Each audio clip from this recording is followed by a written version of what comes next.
आखाती देशातील युद्धामुळे सांगली जिल्ह्यातून द्राक्ष निर्यात ठप्प, द्राक्ष आणि कोल्ड स्टोरेज झाली फुल.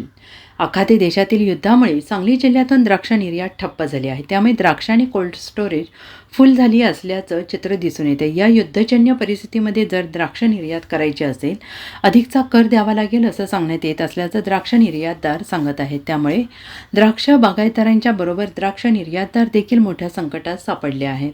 कोल्ड स्टोरेजमध्ये द्राक्ष वाढू लागल्याने पर्यायाने कंटेनर कुलिंगचा खर्च वाढणार आहे आणि तो या व्यापाऱ्यांना सोसावा लागणार आहे. सध्या सांगली जिल्ह्यातील 25 ते 30 कोल्ड स्टोरेज आहेत. द्राक्ष निर्यात करतात.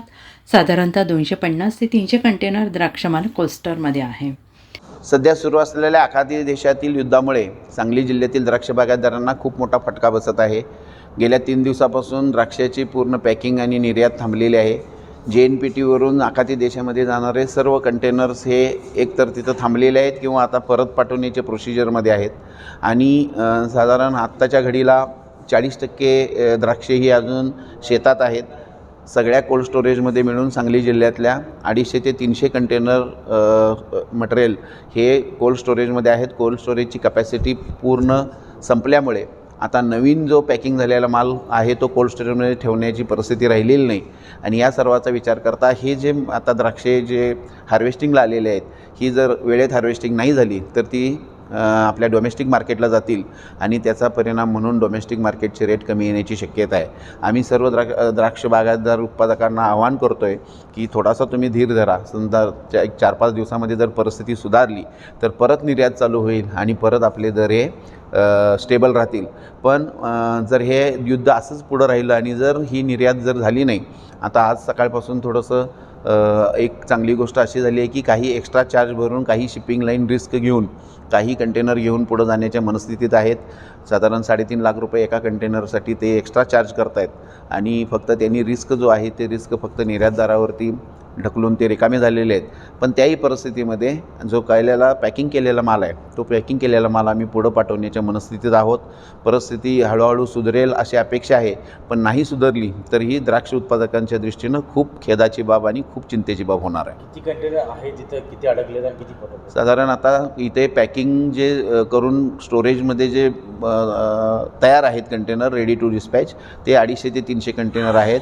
साधारण 300 कंटेनर हे आपल्या द्राक्षाचे JNPTमध्ये आहेत. JNPT बंदरात अडकलेले आहेत आणि ट्रान्झिटमध्ये म्हणजे JNPT टू आखाती देशात हे ट्रान्झिटमध्ये असणारे हे सुद्धा 200 ते 250 कंटेनर द्राक्षाचे आहेत.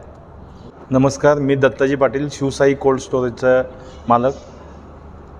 आज आखाती देशामध्ये एक्सपोर्ट बंद असल्यामुळे कोल्ड स्टोरेजला येणारा माल हा फुल्ल झालेला आहे आणि त्यामुळं आमचं 2 दिवसापासून आम्ही माल घ्यायचा बंद केलं आहे.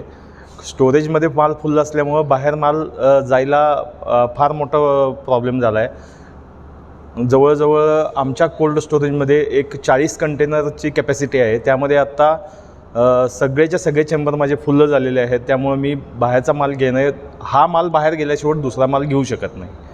तर माल समजा परत आला तर कसं ठेवता येईल किंवा माल तुमच्याकडे राहू शकतो? माल आमच्या स्टोरेजमध्ये 2 महिने राहू शकतो, पण कॅपॅसिटीज फुल असल्यामुळे आलेला माल परत आम्ही घेऊ शकणार नाही. इथलाच माल इथं जर कोल्ड स्टोरेज रिकामा असेल तरच तो माल आम्ही परत ठेवू शकतो आहे, नाहीतर ठेवायचे काय चान्सच नाही. माल किती दिवस टिकू शकतो, म्हणजे कशा पद्धतीने टिकवत आहे? माल टिकवायला तो आलेला माल एकतर डोमेस्टिक मार्केटला इथल्या लोकल मार्केटला विकला पाहिजे, नाहीतर ते एक्स्ट्राचा चार्ज जो भरून तो माल आखाती देशामध्ये पाठवला पाहिजे. Bureau report SBN Marathi Sangli.